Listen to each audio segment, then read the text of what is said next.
Buen día, mis amadas hermanas. Estamos aquí frente a la palabra del Señor para compartir esta porción de la palabra que está en Lucas capítulo 16, del verso 1 al verso 15, la parábola del mayordomo infiel. Dice así la palabra del Señor. Dijo también a sus discípulos: había un hombre rico que tenía un mayordomo, y éste fue acusado ante él como disipador de sus bienes.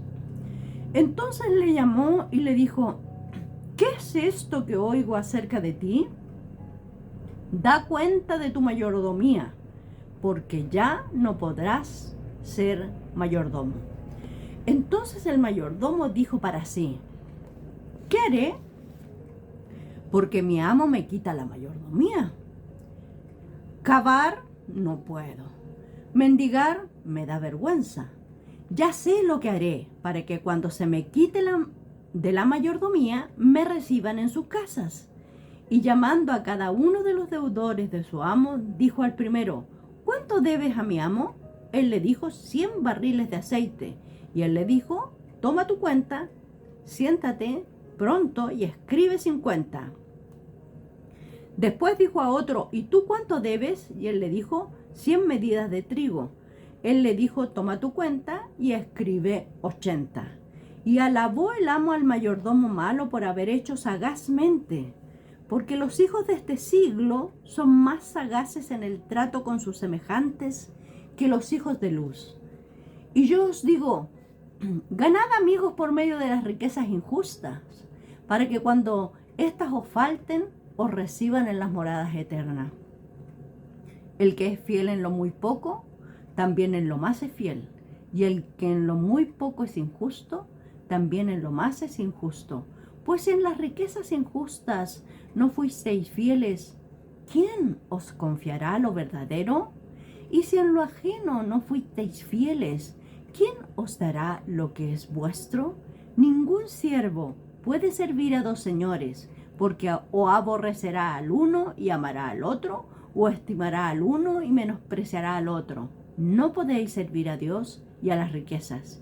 Y oían también todas estas cosas los fariseos, que eran avaros, y se burlaban de él. Entonces les dijo: vosotros sois los que os justificáis a vosotros mismos delante de los hombres, mas Dios conoce vuestros corazones, porque lo que los hombres tienen por sublime delante de Dios es abominación.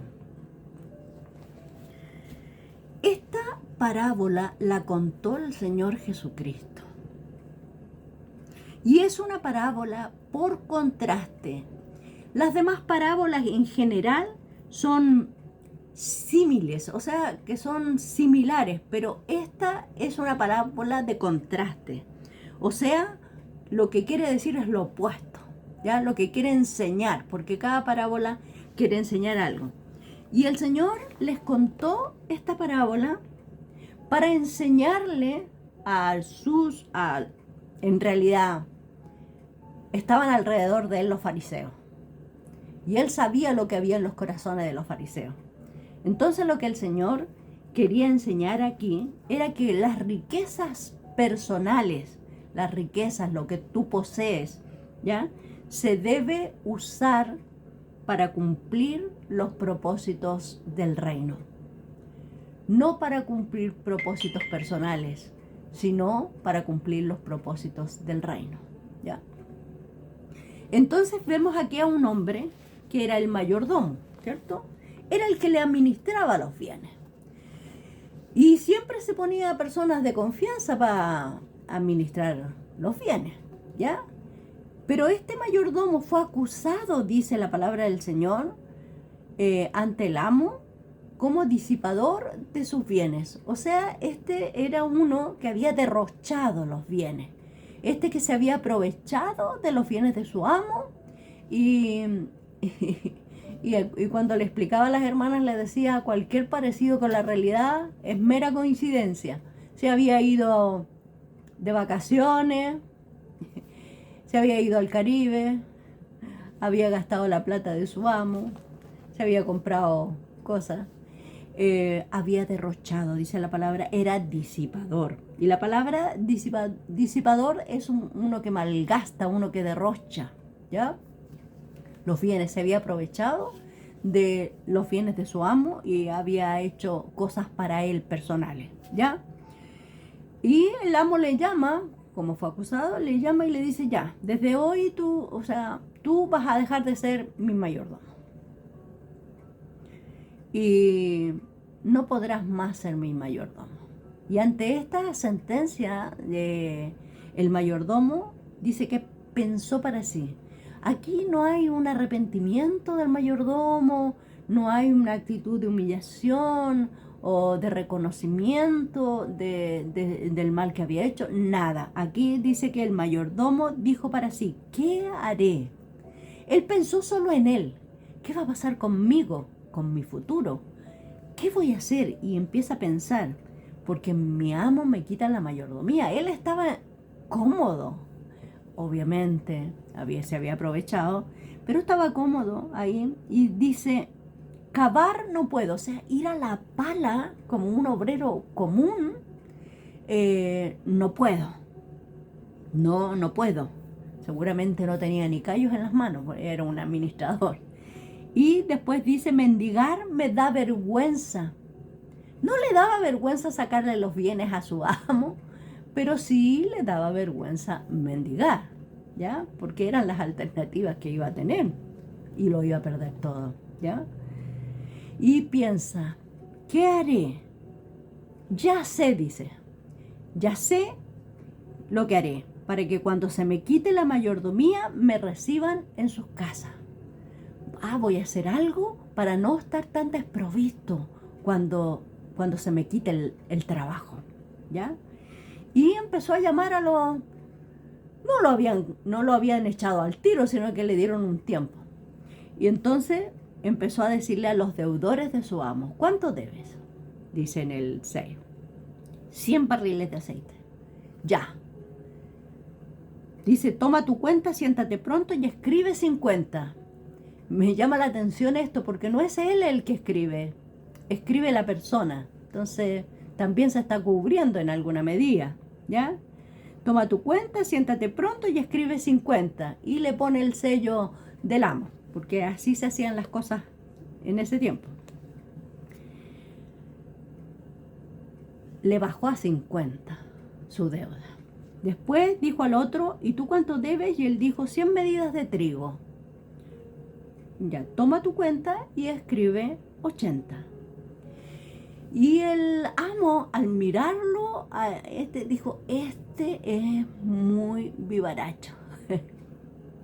Y alabó, dice en el 8, el amo al mayordomo malo, porque aquí el que habla es el amo. No está hablando nuestro Señor Jesucristo, está hablando el amo. Y alabó el amo al mayordomo malo por haber hecho sagazmente. ¿Qué significa sagaz? Astuto, previsor. O sea, en la medida mala, pero él había sido astuto y previsor de su futuro, ¿ya? Y el Señor sagazmente. Y aquí está la expresión del Señor, que es importante. Mira, el Señor aquí toma y dice, porque los hijos de este siglo son más sagaces en el trato con su semejante que los hijos de luz. O sea, aquí el Señor dice, este fue astuto porque ganó amigos para el tiempo malo. De mala manera, de una manera inadecuada, pero ganó amigos. Y dice, fue más sagaz que los hijos de luz. Porque a veces los hijos de luz no tratan a la gente, mire, nosotros que tenemos lo bueno, digamos, lo que nosotros queremos es el bien, no somos así con las personas en el trato, dice, con su semejante que los hijos de luz. O sea, nosotros nos ponemos en un plan distinto y a veces no ganamos a la gente no ganamos, no somos amables, no somos personas que dadas, amorosas, para ganar a los semejantes en lo bueno, sino que a veces somos tan encuadrados en lo nuestro que alejamos a la gente. Y es por eso dice el Señor, porque los hijos de este siglo, o sea, los de esta sociedad, los de esta sociedad infiel, ¿cierto? Porque estamos hablando de una sociedad que opera sin ética, sin moral, sin principios, que hasta las leyes protegen al criminal.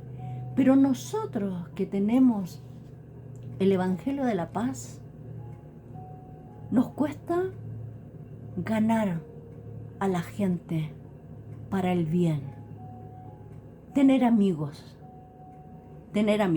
Y bueno, eso lo dice el Señor ahí, ¿ya? Y acá vuelve el Señor a decir, seguramente estaban los fariseos, bueno, de hecho estaban los fariseos ahí porque lo dice, ¿eh? Dice, y yo os digo, esto lo dice él también, yo os digo, ganad amigos por medio de las riquezas injustas, para que cuando éstas falten, os reciban en las moradas eternas. O sea, le está diciendo el Señor, gana amigos en las riquezas en este mundo, porque las riquezas injustas son las riquezas que nosotros podemos tener en este mundo. Toda riqueza que podemos adquirir en este mundo, lo que ganamos, nuestro sueldo, lo que adquirimos, todas son riquezas injustas porque están en un mundo injusto, ¿ya? No son riquezas sanas, riquezas espirituales, no son riquezas injustas, ¿ya? Entonces le dice el Señor, ganen nomás amigos por medio de las riquezas injustas, para que cuando ustedes se vayan al infierno, tengan amigos allá que los reciban. ¿Eso le quiere decir? ¿Ya? Y aquí hace la expresión el Señor. El que es fiel en lo muy poco, en lo más también es fiel. O sea, si en las cosas pequeñas eres fiel, en lo más también vas a ser fiel. Y el que en lo muy poco es injusto, el que atesora, ¿cierto?, para él, injustamente, también en lo más es injusto. Y mire la expresión del Señor aquí. Dice, pues si estoy leyendo el 11, pues si en las riquezas injustas no fuisteis fieles, o sea, con lo que tú recibes, con lo que tú tienes, no has sido fiel, ¿ya? No has sido fiel a los principios del Señor, ¿ya? No has sido fiel a los parámetros del Señor, ¿ya? ¿Quién te puede confiar lo verdadero? ¿Quién te confiará lo verdadero? ¿Quién te confiará lo que es del reino? ¿Quién te confiará lo que es del reino? Si fuiste injusto, no fuiste fiel en las riquezas injustas. Y si en lo ajeno, dice el 12, no fuiste fieles, ¿quién os dará lo que es vuestro? Si tú ya eres cristiano y dice, y si en lo ajeno no fuiste fieles, o sea, en lo que Dios te ha dado, en lo que el Señor te ha permitido tener, ¿cómo se te dará lo que es vuestro? O sea, todo lo que ha ganado el Señor para ti, ¿cómo te lo va a dar si no fuiste fiel en lo que Él te había dado aquí en la tierra? ¿Ya? Y por eso dice el Señor después, ningún siervo puede servir a dos señores. O sea, no puedes amar a dos personas, no puedes estar claudicando entre dos cosas, allá estar valorando dos cosas. No, aquí se valora lo del reino porque al Señor servimos. Él es nuestro Señor, ¿ya? Él es el dueño, el amo, el soberano, ¿ya? Entonces dice, no podéis Ningún siervo puede servir a dos señores, porque o aborrecerá a uno y amará al otro, o estimará al uno y menospreciará al otro. No podéis servir a Dios y a las riquezas. O sea, el todo es de Dios. Aquí Él pide el todo. Nada de tener dos alternativas. No, aquí es el Señor. Dice, y oían todas estas cosas los fariseos que eran avaros y se burlaban de Él. Y el Señor les dice, vosotros sois los que os justificáis a vosotros mismos delante de los hombres. Mas Dios conoce vuestros corazones, porque lo que los hombres tienen por sublime delante de Dios es abominación. Mire, los fariseos, por ejemplo, si tenían padres, como dice en Marcos 7:11, que dice que si los padres necesitaban ayuda de estos hijos decían, no, es que saben, yo no puedo ayudar a mis padres porque mis padres, o sea, todo lo que yo tengo es corbán. Corbán, esa expresión utilizaban, corbán. Y corbán significa todo ofrendado a Dios. O sea, todo lo que yo tengo lo tengo ofrendado a Dios, entonces no puedo ayudar a los demás porque todo es de Dios. Y así se excusaban. Por eso dice el Señor, vosotros os excusáis delante de los hombres, pero Dios conoce tu corazón. Porque lo que los hombres lo ven como sublime, porque seguramente decían, oh, qué bien, qué espiritual es esta persona. Todo lo ofrenda al Señor. Todo lo que tiene está ofrendado al Señor. Los hombres lo tienen por sublime. ¿Pero qué dice el Señor? Pero delante de Dios es abominación. ¿Por qué? Porque esa expresión está contradiciendo el principio del reino. Porque Dios le había dicho en sus leyes, en sus principios, que ellos debían honrar a sus padres. Y honrar significa ayudarlos, no solamente respetarlos, sino también proveer para las necesidades de sus padres. ¿Ya? Entonces el Señor le dice así, ustedes se justifican, delante de los hombres lo pueden hacer, pero delante de Dios no están justificados. Y por eso se enojaban con Él y por eso lo perseguían. Es importante saber que todo lo que recibimos en esta tierra, todo es del Señor.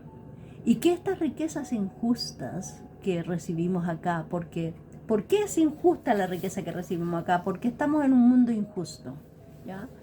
Porque esta sociedad es injusta, ¿ya? Entonces todo, aunque usted diga, no, pero porque se está operando en el sistema del mundo. Esta parábola está operando en el sistema del mundo. Y el sistema del mundo es la ley del más fuerte, ¿cierto? El instinto de supervivencia, de conservación. Entonces, las riquezas, todas las riquezas de acá, porque no son del mundo, son de esta tierra, ¿ya? Entonces, por eso el Señor hace este contraste, para mostrar que cuando dice, si en lo muy poco has sido fiel, en lo que tú tienes, en lo que tú recibes, y aquí no solo se trata, aunque aquí lo que trata el Señor es de dinero, para que no se espiritualice tanto también, está tratando del dinero, hermana, ¿ya? Pero también tenemos que ver todo lo que recibimos del Señor. Aquí están contados el tiempo, ¿cierto? El tiempo que le damos a Dios, el dinero que damos para la obra del Señor, está la adoración que le rendimos, está el darnos a nosotros mismos también, ¿ya? El darnos a nosotros mismos. Y el Señor lo que quiere enseñarnos aquí a nosotros es que invirtamos en el reino. Es que si tenemos alguna posesión recibimos algo, siempre lo pongamos primero a disposición del reino. A veces decimos vamos a ahorrar para los tiempos malos, que es verdad, es necesario, pero también hay que ahorrar en el reino. Es importante que sepamos que todo lo que hacemos aquí tiene implicancia en el reino, ¿ya? Porque nosotros no somos de este mundo, nosotros somos del reino. Entonces, a mí me llama tanto la atención cuando dice, si en lo ajeno no fuisteis fieles, ¿quién te dará lo que es vuestro? A veces no recibimos todo lo del reino, hermanas, porque frenamos este principio del Señor. O si en las riquezas injustas no fuiste fieles, o sea, si en lo que tú recibes no fuiste fiel, ¿ya? ¿Quién te va a confiar lo verdadero? ¿Cómo se te va a dar lo que Dios tiene preparado para ti? Lo que está en el banco celestial, ¿ya? Lo que está allá arriba en los cielos para ti preparado.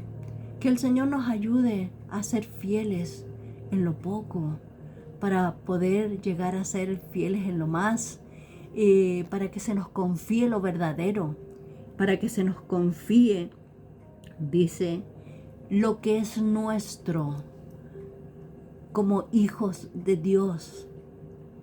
Yo les insto, hermanas amadas, a que sé que cada una de ustedes ama al Señor, y el amar implica amar con todo, ¿ya? Amar al Señor con todo, y que seamos buenos administradores de las cosas que el Señor ha puesto en nuestra mano.